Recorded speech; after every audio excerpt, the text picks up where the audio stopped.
Pilato, nagasimba o nagdalay mo Kristo. Tungod sa iyong santo sa krus, itubos mo ang kalibutan. Sa pipila ka Diyos, igun sa mga wasit Pilato. Ipasan ni Jesus ang iyang krus. Nagasimba o nagdalay kami kanimo o Kristo. Kay tungod sa iyong santo sa krus, itubos mo ang kalibutan.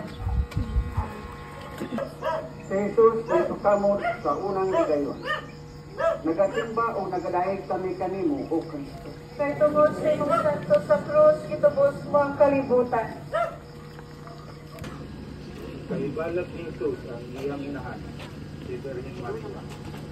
Nagasimba o nagadayeg kami kanimo o Kristo. Kay tungod sa iyong santo sa krus, itubos mo ang kalibutan.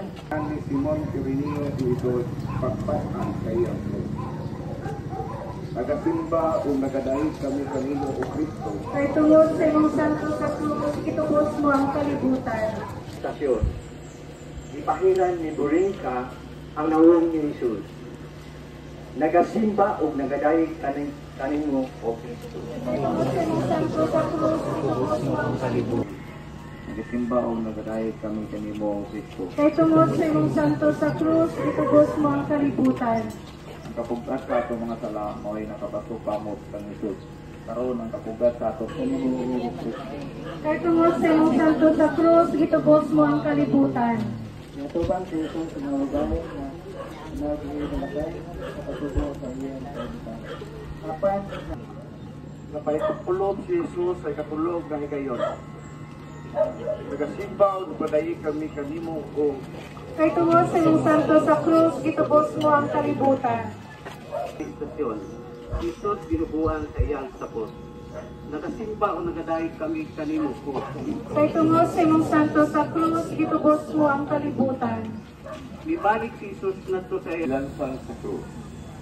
Nagasimba o nagadayeg kami kanimo o Kristo.